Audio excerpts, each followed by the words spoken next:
that's all I got.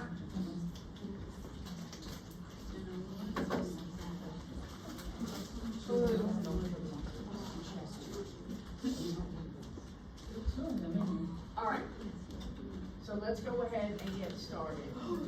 Now, this patient is in the neuro ICU. They're intubated and all that. And again, I'm not asking you focusing on the ventilator stuff. It's assumed that they're ventilated and know all the stuff that they need to do. I'm looking at neuro. And going back to the recording of the video, I purposely gave y'all descriptions of the different types of head trauma because those are the patients you're going to be seeing. Even on our floor, we're on 5 East at East Jefferson, which is a stroke neuro unit. We have patients with subdurals. We have patients with who are on the subarachnoids and all of those different head trauma. They're not ICU patients. They have gotten better and have been downgraded to a telemetry neuro floor, but don't think you won't have those patients because you will. You will have them, not so much like if you're on a straight up cardiac neuro, but most people, what's she doing? I just went to bring some chest tubes to this. Oh, okay, all right. Because the ER had expired stuff and they called me and I had to deliver. All right, so. That's a really good question. Well, thank you. All right, so, going back to my video, you need to understand the classic signs of these things because you may see patients like this. You may see, I'm not going to get into the minutia of them, but there are classic signs, and I go over that in the video, about some of these head traumas. So you do need to familiarize yourself with those. Now I wanted to go back before so this patient's on a bed, and I want to go back and see, and if it's the talking thing, I'm not going to listen to myself all day. I want to see if I can pull up am I talking on this one? No, I'm not. Good. So, we've got our patient in the ICU, in the neuro ICU. Let's look at this. This patient has, because of the nature of they're found to have, let's say they got a subdural hematoma, okay? Acute subdural. They had a fall, they hit their head, they fall, go boom. I already talked to y'all about subdurals, and in the video, people that fall, a lot of times will get a subdural, okay? So, ICP, we already talked about the fact that normal ICP is 5 to 15. I'm concerned if my patient has an ICP that goes up to 20 and sustained over 5 minutes. That's your parameters. 20 or greater over 5 minutes, I'm concerned because that's too long for their ICP. I'm going to do something about that. I'm going to talk about what I'm going to do. Your patient this patient needs to have, their ICP was so bad, they ended up having to go to surgery and get a ventricular drain put in, which also monitors ICP. I'm not going to ask you specifically about orders because some doctors will say drain if the ICP is blah, blah, blah for a certain amount of time. Others will say continuous open draining. I'm not asking you those questions. I want you to understand the mechanism, what the drain is for, and your job as the nurse to maintain the drains, all right? You'll drain it. The little video that I asked y'all to watch about the ventricular, I'm not going to ask you how to set it up or anything. But I do want you to make a note of this because this is important. That laser that they had on the video showing where it's the transducer's supposed to line up with, and if you didn't watch the video, you don't know what I'm talking about, but if you did, remember when they had the red laser? What's the landmark? Anybody know? It's a specific, I know it just kind of pointed to the ear, but it's the tragus of the ear. Just like when you get to the hemodynamics and they're talking about an art line, and some of y'all who have had the art lines in the What is it called? Fleebostatic. Exactly. So, that's why we had y'all, that's why we wanted to torture you in AMP 1 and 2 to learn these landmarks. People doing my assessments, y'all learned a lot about landmarks and bones and all of that stuff, so that you place your stethoscope in the correct spot, you're gonna get a better assessment. So, when you're having a patient that's getting this drainage system with the ICP monitoring, that transducer, which is hooked up to the monitor, that gets these ICP readings, has to be at the level of the tragus. So if they're taking off of the monitor, say they're gonna be getting serial CTs. So we're gonna take them off, the drain's gonna go with them, but the monitor is not, we're not taking the monitoring system. We'll put them on a portable cardiac monitor, but they're rarely going with the ICP monitor to the CT. And if they gotta get an MRI, which is a good diagnostic indicator for head trauma, but who can't get an MRI? Patients with metal, pacemakers, screws, pins, all that stuff, hardware. They can't get an MRI, no matter whether they need it or not.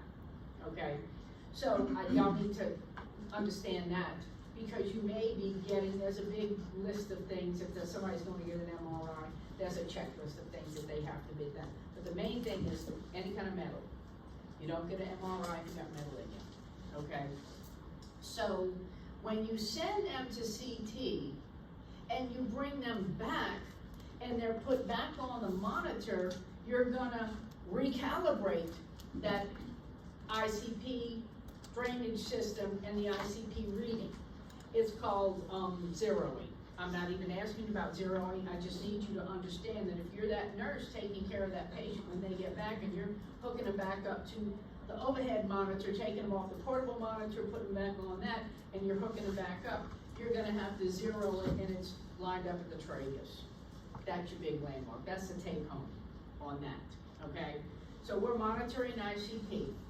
I can't look at you and read your ICP. I gotta have a monitoring system, which is actually a probe in your head, in one of the ventricles in your head. And that's how you can get ICP readings, okay? CPP, you know how to calculate that? MAP minus ICP, you need to know that. Every patient's gonna get a blood pressure. And then I'm gonna give you the ICP number. I could easily ask you, figure out and tell me what the CPP is, okay? All right, brain oxygen tissue, there's also a way to measure the O2 level in the brain, but I'm not getting into all of that stuff, and brain temperature, because that's too much, TMI. But ICP, we want to keep it, it will go above 15 when you stimulate that patient. You have to stimulate that patient by turning them Q2, by doing oral care, by doing suctioning, by touching them, by maybe doing their neuro assessments, Q2 or Q4 or whatever it is. So we expect if we stimulate them for the ICP to go up. But once we withdraw the stimulation, whatever it is, we expect it to go back down to anywhere between 5 to 15. If it stays sustained 20 or above for 5 minutes, I'm calling the neurosurgeon. Suctioning them, if they're on a vent, we gotta suction them. That is going to stimulate their gag reflex. That's why they do the bucking. I call it bucking, but you know, that's hitting their gag reflex. That's the increase in their ICP. That's why we do it in less than 10 seconds. We're going to do little bits of stuff at a time for these patients. We're not going to cluster care. We're going to do it in increments all day long. And we're going to watch their ICP when they do these things. And we're going to make sure that Yeah, I see it going up, so I'm gonna do what I gotta do really quickly, and I'm gonna lay off of them, and I'm watching, make sure it goes back down. Comprende, y'all understand, and you're getting a little bit of a visual of what's gonna be going on with these patients.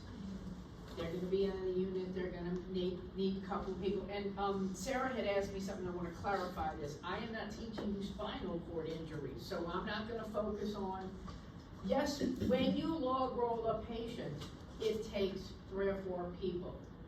But I'm not going to focus on all the mobility aspects, because you're gonna get spinal cord injury later in the semester, and then we're really gonna talk about all that stuff. So I'm just kind of focusing on the bare minimum of that, but definitely you need to know that somebody's gonna get a seat collar put on them, because we're suspecting that they could have a cervical spine injury when they have a head trauma, okay? All right, and in fact, if you look at this list, to keep their ICP under 20, you're gonna do these things. And one of them could be loosen up a little bit on the C-collar, because maybe when you took it off in the morning to do their assessment and you put it back on, it might have been on there just a little too snug. So that would be one of the things. Don't take it off. Just pull back on the Velcro and loosen it a little bit and secure it back, okay? Especially if the patient has been manipulated or moved, all right? Maybe draining some of the CSF, and you'll have an order for when to drain it. And it's usually if the ICP sustains greater than 20, drain off X amount, or until the the ICP gets back down to a certain value, okay? Mannitol is another way to decrease ICP. It's a medication, I talked about that in the video. So is hypertonic saline. Hypertonic saline is administered in a bolus, usually over like 30 minutes, minimum of 30 minutes. Hypertonic saline can be anywhere from 3% saline up to like 23, 24 or something like that. But wrap your head around the fact that it's 3%, not 0.3%, 3%. Sodium chloride is 0.9. That's normal saline. I'm talking about hypertonic saline, a lot of salt. That's why I said when a patient's receiving hypertonic saline, if that's doctor's choice to bring the ICP down as opposed to mannitol, and you get a subsequent CMP on them and their sodium's elevated, it's because they got a big old bolus of hypertonic saline. And I don't mean a bolus push. I mean a bolus is I'm given an amount of drug, not so much rapidly, we think rapid, but over a shorter period of time rather than a continuous infusion. That's what bolus truly, now sometimes, like I said, we give bolus quickly, or we give it on a pump. In this case, it's gonna be on a pump. You're gonna make sure, well, if they're in the ICU, they're gonna have a central line, because think about that. Putting 3% salt into somebody's peripheral vein, you're gonna blow it, period. So, central line, and if they're in the unit, they're gonna have some kind of central line, whether it be a PIC or whether it be a triple lumbar. So, but if they don't have one for some ungodly reason, you need to make sure, you need to advocate for your patient, call a physician and say, or if it got clotted, which is really bad, because we should never do that. That's poor maintenance on our part if our line's clot.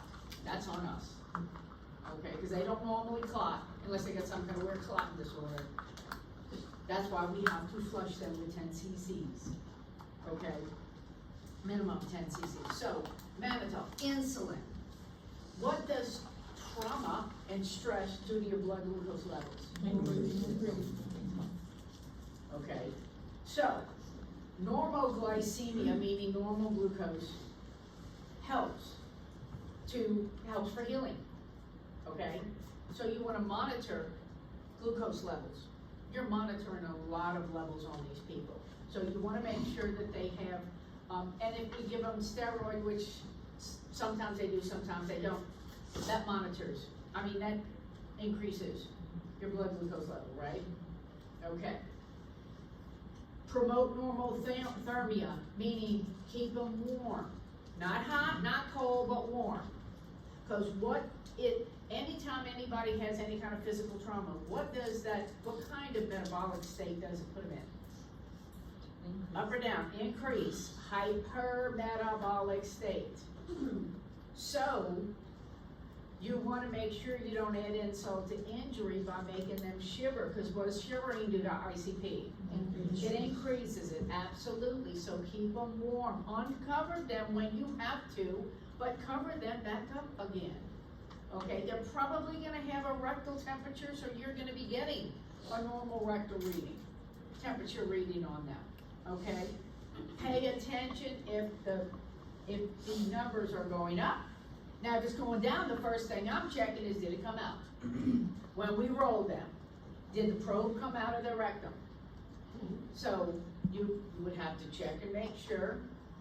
There's a lot of things you check and make sure when you're rolling somebody who's in the ICU, who's got a bunch of drains and lines and everything hooked up to them. That's why you don't roll it by yourself. You get a bunch of people to help. Okay?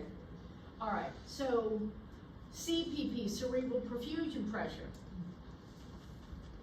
Y'all have had norepinephrine before. You will learn it backwards and forwards when you have sepsis.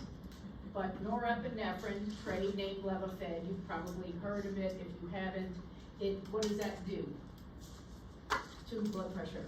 Yeah, what is it given for?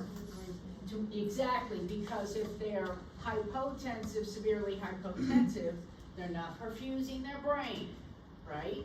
So you want to maintain, and norepinephrine is used to keep cerebral perfusion pressure at 50 to 70, and y'all know how to calculate that now, okay? Maintenance care of a patient in the ICU. Actually, a lot of this is on the floor too. DVT, PE prophylaxis. Historically, it's either low molecular weight heparin, which is Lovenox that we give in the abdomen. Sometimes patients are given sub-Q heparin instead. No rhyme or reason, we don't get to make that choice. That's a physician's call. We just know that they're at risk for what when they're on any kind of anticoagulant. No, bleeding. It dilutes your blood, so you're looking at bleeding.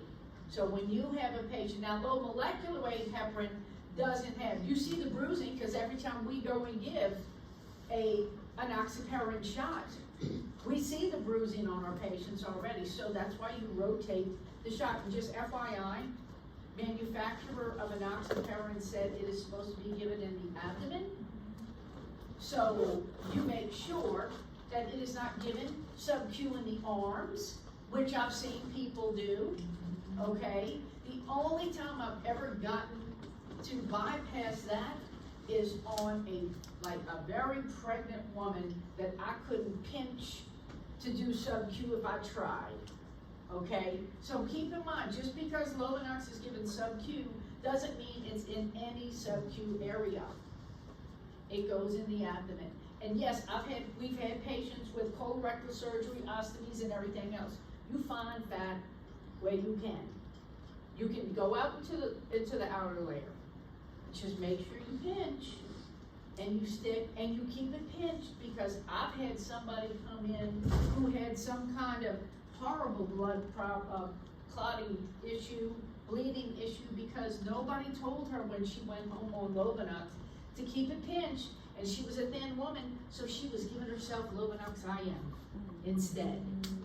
Yeah, patient teaching, it's important, okay? All right, so we're talking about our DVT prophylaxis, whether it's mechanical. What's mechanical prophylaxis for DVT? The sequential devices. I don't see too many people with the TED hose anymore because everybody's got the sequential devices. So we need to tell our patients who are in the bed and not getting out of the bed. you need to keep this on. Look at it as a massage of your legs. Put it in a good point, because they're like, oh, this bugs me. But it's massaging your legs. And it's helping you to not develop a blood clot that could kill you. Be blunt. Let them know, I'm here to make sure you stay alive. But there's certain things I have to do that might be annoying to you, but I have your best interest in heart, okay? All right, so we talked about DVT prophylaxis, adequate nutrition. That's why I had you learn the labs for the albumin and the total protein. Because what does poor nutrition do to healing? Exactly, poor outcomes. And we have patients who have poor nutrition coming in. So they're, well, I say behind the 8 ball already. So we need to make sure that they get some type of nutrition, and rule of thumb is within 72 hours. So we just have to remind our physicians who are tunnel vision on taking care of whatever's broken in them. By the way, this is day number 3 or 4 that they're not on anything. So we may want to start them, and there's good, TPN is given, and there's pros and cons to that as well. Okay, because TPN has a lot of glucose, and we already talked about hyperglycemia, so we have to give them insulin, blah, blah, blah, all those things. So patients also who are intubated, historically, they're gonna get an orogastric tube to decompress their stomach while they're at it. They will use that if they maintain, to do tube feedings, as opposed to introducing a PEG, which is another, another invasive procedure that they don't need to go through, when the OG will take care of it, okay? So for those of you in the unit, and you see that extra little tube, once they intubate it, there's only one, it's easy to put a tube down their belly because there's only one spot left to put it, okay? We have people with tube feedings and PEG tubes, we get them on our floors, but, sadly, Dr. Williams, that might be 4 weeks down the road when they're gonna be trached. so, let's talk about that. Great segue, because for a head trauma patient, they talk about tracheing around day 8 to 10, okay? Temporarily, because she already talked about the bad things that can occur to somebody who's on a ventilator for a long amount of time. So for head trauma, protocol is talking to the family somewhere between 8 and 10. I'm not gonna ask you what day, because that's a doc's call. But just know that early trach is better, and trachs are reversible, okay? You see patients with trach scars all the time. And I'll ask them, what'd you get trach for? And they'll tell me, you know. So, trach, flipping them to a trach is something. My cousin had a subarachnoid. She is 4 months older than me, lives in Wisconsin. Called me, her mama called me. Dawn's in the ICU in Milwaukee because we found her down. She was breathing, but come to find out she had a subarachnoid bleed. She is now, it'll be 2 years in November. She is walking downstairs. She has mild cognitive deficits, but head trauma is a long road home. They may or may not become 100%. That's just head trauma, okay? But the brain has a very strong constitution and wants to fix itself. I found that the brain does that better than any other organ. That's just my opinion.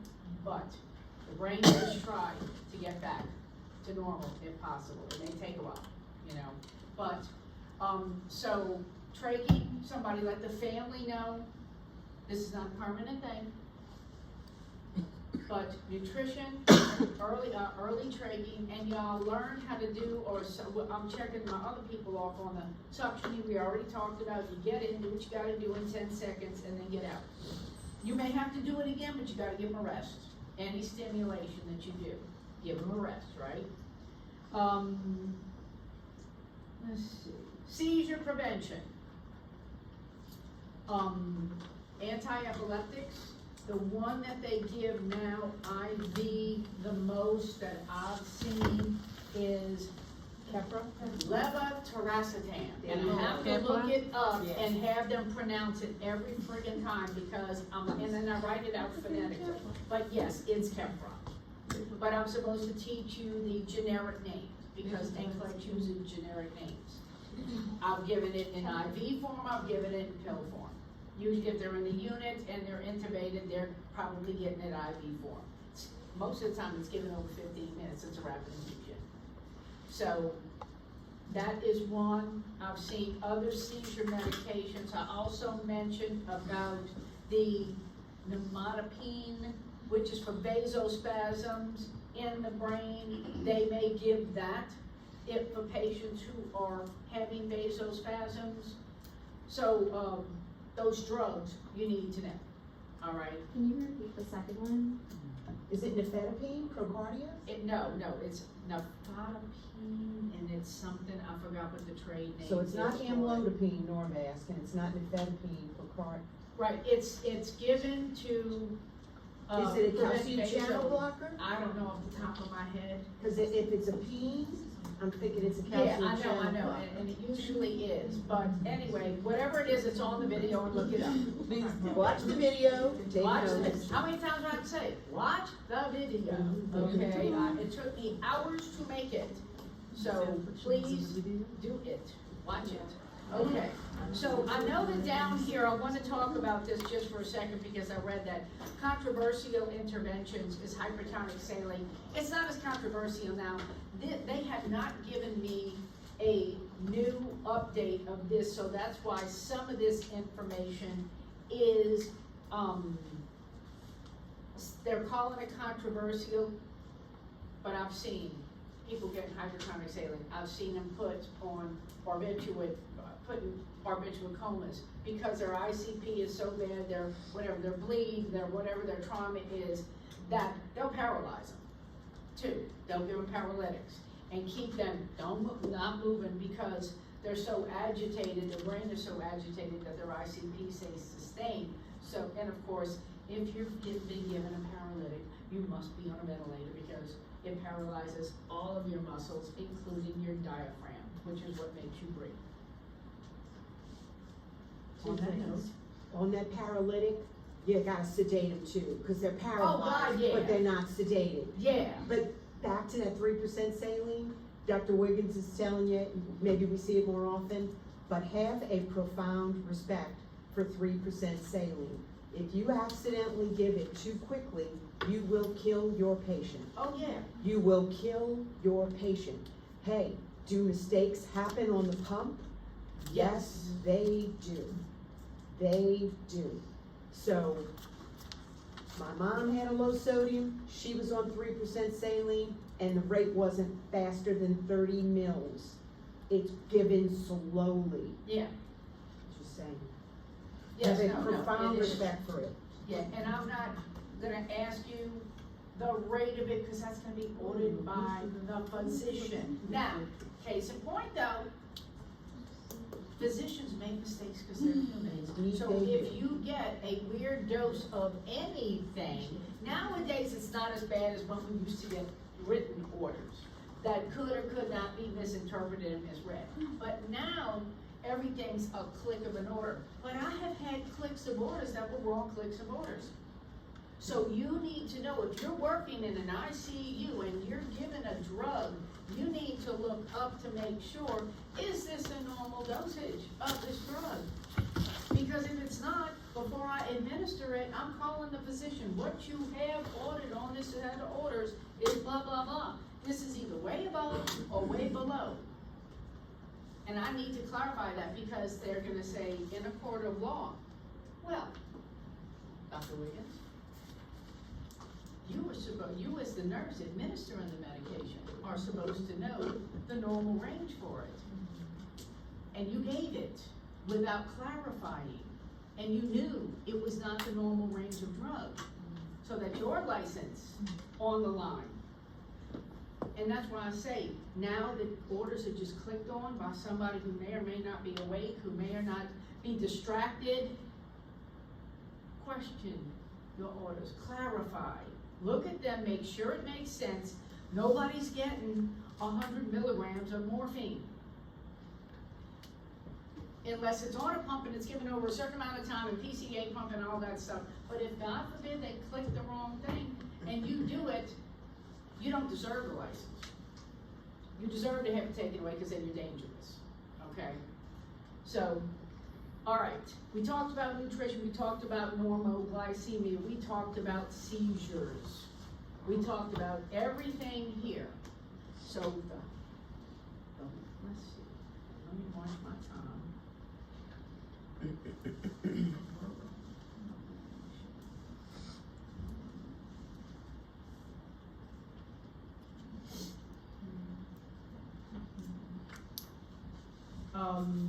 I talked about a couple of different surgeries that they may take a patient to get.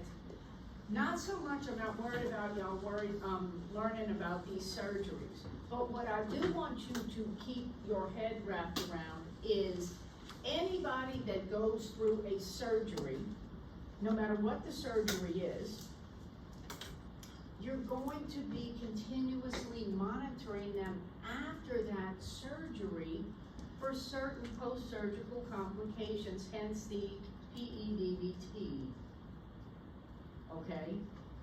Because when they start suddenly, that's why when you walk into a patient's room, whether it's a straight up regular room or whether it's an ICU, the ICUs have glass so that you can look at your patients all the time.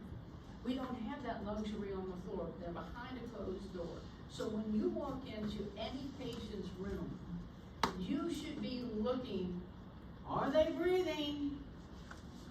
You know, what's their color? I'm touching them, are they warm?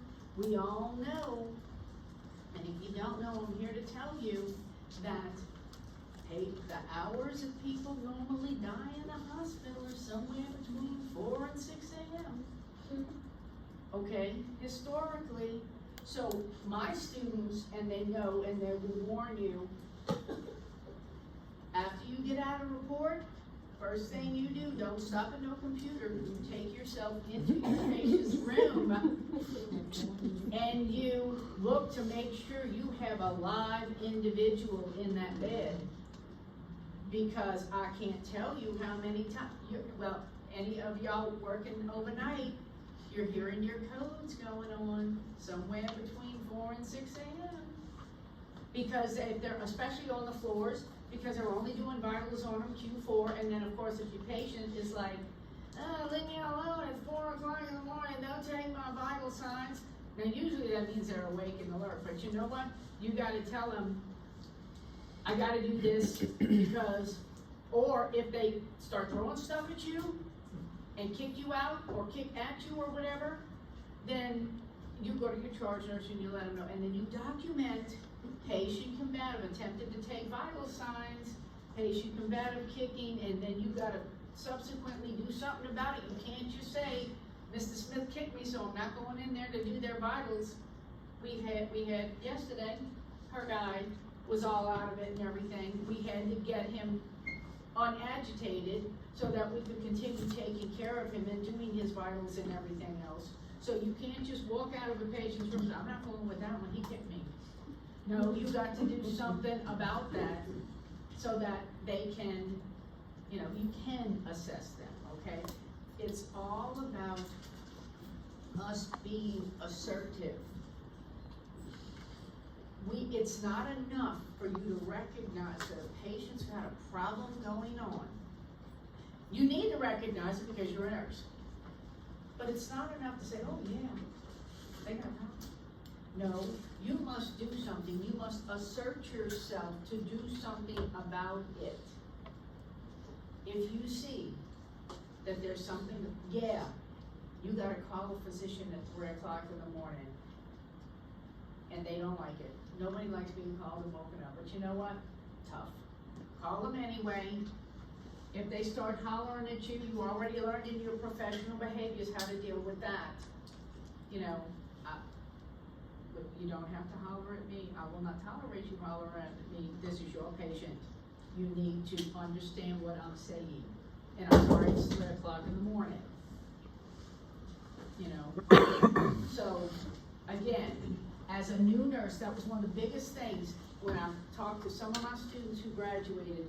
They said the only thing that we didn't get in this program is the experience calling the doctors, because we don't have y'all calling the doctors.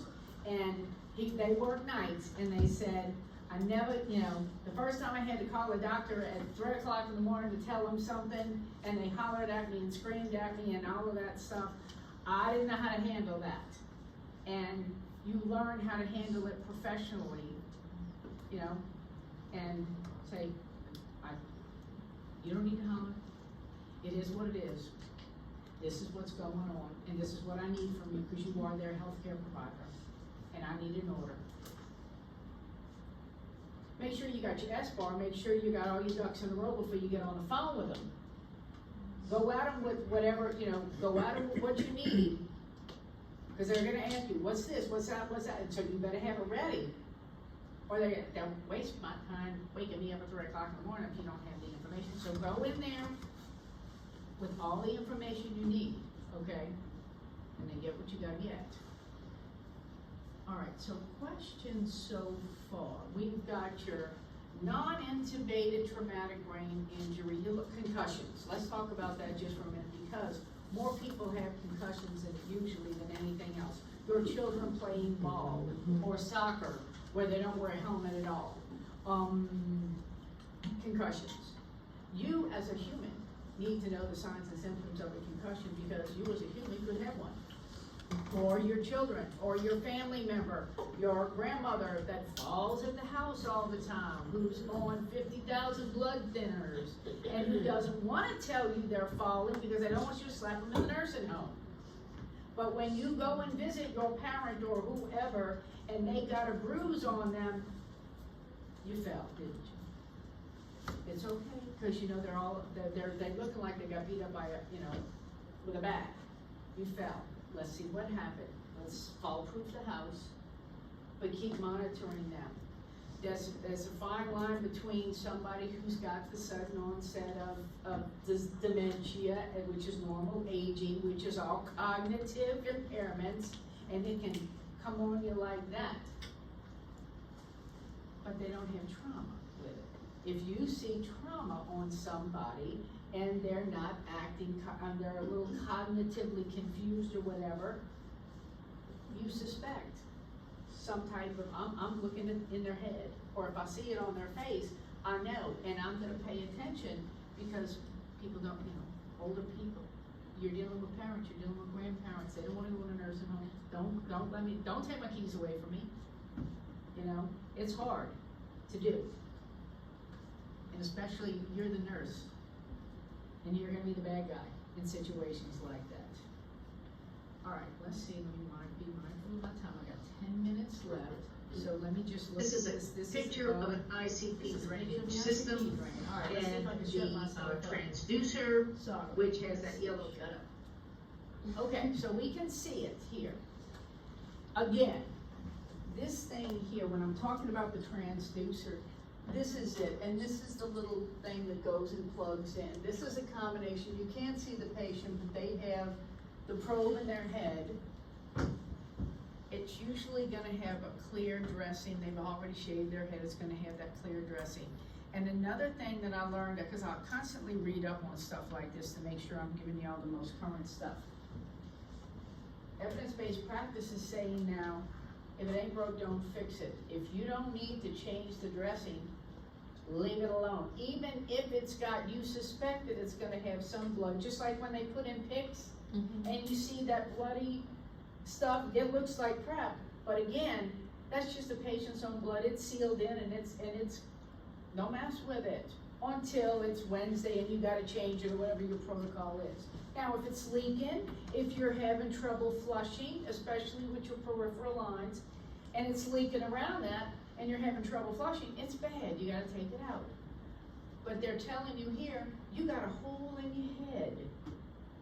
What is somebody, and y'all learned this already, But when you have an open gaping hole in your head, even if you got that nice little tegaderm going over it, what are you at risk for developing? Meningitis, okay? What antibiotics you give them for meningitis, you know? I think now it's more of ciprofloxacin. And I think, do we have that in house video? I'm pretty sure I'll put that in the video. Maybe I did, maybe I didn't. But anyway, you're gonna give them antibiotics, like Cipro. I did.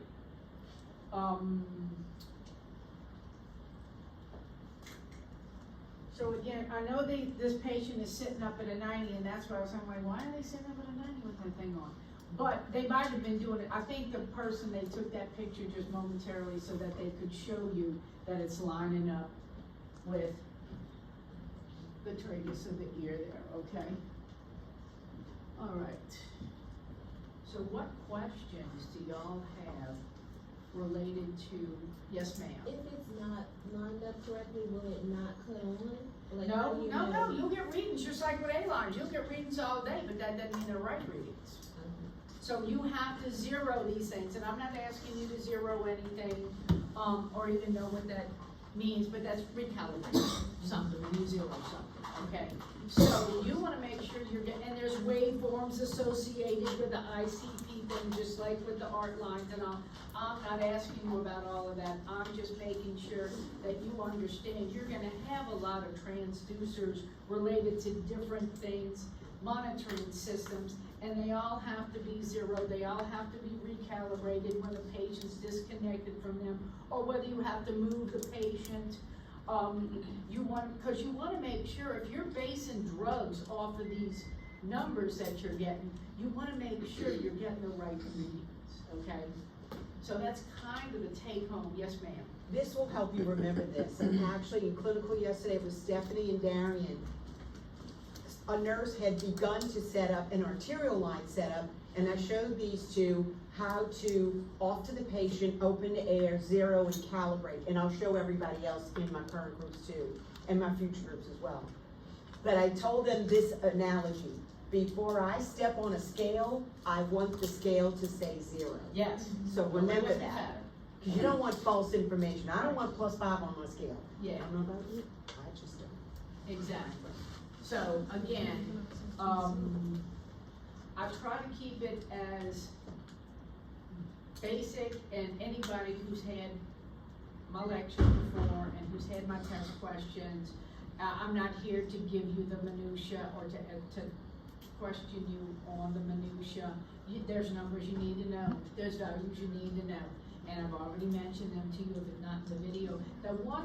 The readings that I have, you have those couple of articles, they just support what I've talked to you about in class or given you in the video. The same thing with the ICP monitoring. It's an older article, but some of the same stuff we do, but the number wises, range wises is what I did here today and what I have. So if you see other numbers, I'm here and I'm telling you, if it didn't come out of my mouth in here, or it's not on mine, that's not the numbers I'm gonna test you on. I'm testing you on the numbers that I gave you already, okay?